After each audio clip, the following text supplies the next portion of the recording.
అవనిగడ్డ నియోజకవర్గం వ్యాయామ ఉపాధ్యాయుల ఖజానా అని ఎమ్మెల్యే మండల బుద్ధప్రసాద్ అన్నారు. జాతీయ క్రీడా దినోత్సవం భారతదేశ హాకీ మాంత్రికుడు మేజర్ ధ్యాన్ చంద్ జయంతి సందర్భంగా కోడూరు మండలంలోని వి కొత్తపాలెం జెడ్పీ హైస్కూల్లో అవనిగడ్డ సబ్ జోన్ వ్యాయామ ఉపాధ్యాయుల సంఘం ఆధ్వర్యంలో నియోజకవర్గ స్థాయి ఆటలు క్రీడల పోటీలను సోమవారం ఏర్పాటు చేశారు. ఎమ్మెల్యే బుద్ధప్రసాద్ ముఖ్య అతిథిగా విచ్చేసి జాతీయ జెండా ఎగురవేసి పోటీలను ప్రారంభించారు. ఈ సందర్భంగా ఎమ్మెల్యే మాట్లాడుతూ వి కొత్తపాలెంలో సబ్ జోన్ ఆటల పోటీలు నిర్వహణకు గ్రామస్తులు యువత ప్రోత్సాహం అందించడం శుభపరిణామమన్నారు. అభివృద్ధిని కాంక్షించే పెద్దలు చైతన్యవంతులైన యువత సమిష్టి కృషితోనే గ్రామాల అభివృద్ధి సాధ్యమన్నారు. క్రీడల్లో రాణించి ఉన్నత ఉద్యోగాలు సాధించి ఈ పాఠశాల పూర్వ విద్యార్థుల స్ఫూర్తితో విద్యార్థులు చదువుతో పాటు క్రీడల్లోనూ రాణించాలని పిలుపునిచ్చారు. గ్రామ పెద్దలు రేపెళ్లె రాజయ్య మాట్లాడుతూ స్వర్గీయ మండలి వెంకట కృష్ణారావు పార్లమెంట్ సభ్యులుగా ఉన్న సమయంలో 1962లో ఈ పాఠశాల స్థాపిస్తే అదే సంవత్సరం ఈ హైస్కూల్ క్రీడాకారులు కబడ్డీలో జిల్లా షీల్డ్ సాధించారని తెలిపారు. ఎంఈఓ టీవీఎం రామ్దాస్ మాట్లాడుతూ Sumanth enterprises MD KVB Rammohan Rao పాఠశాలలో క్రీడాభివృద్ధికి 50,000, పోటీల నిర్వహణకు 50,000 ఆర్థిక సాయం అందించినట్లు తెలిపారు.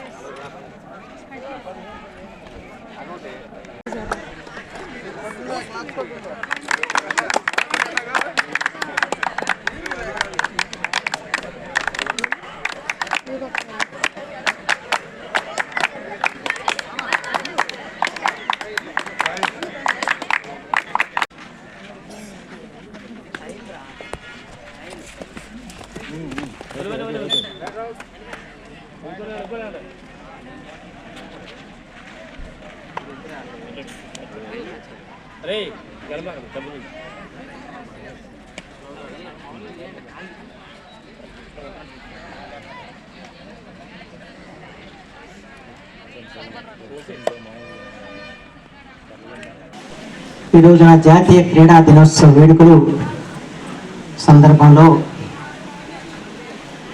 ఈ వి కొత్తపాలెం గ్రామంలో వాళ్ళ ఆటల పోటీల్ని నిర్వహించడం చాలా ఆనందదాయకమైన విషయం. హాకీ మాంత్రుడిగా పేరు పొందిన పద్మవిభూషణ్ ధ్యాన్ చంద్ గారి స్మారకార్థం భారతదేశం జాతీయ క్రీడా దినోత్సవాన్ని నిర్వహిస్తుంది. అయితే ఈ రాష్ట్రంలో ఈ క్రీడా దినోత్సవం ఎక్కడ జరిగినా జరగకపోయినా ఖచ్చితంగా అవనిగడ్డ నియోజకవర్గంలో మాత్రం జరిగి తీరుతుంది. దానికి కారణం ఇక్కడ వ్యాయామోపాధ్యాయులు అని చెప్పి మాత్రం మనం గుర్తుంచుకోవాల్సిన అవసరం.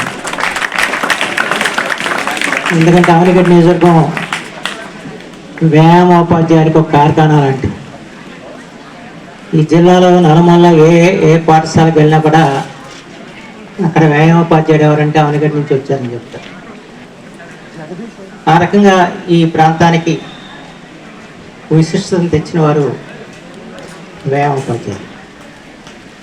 అయితే ఒకటి వీళ్ళలో ఉన్న గొప్పతనం ఏంటంటే ఏదో ఉద్యోగం చేస్తూ జీతం తీసుకుని కాలం గడపటం కాకుండా తమ వృత్తికి న్యాయం చేయాలని చెప్పిన ఆలోచనే కాకుండా ప్రత్యేకించి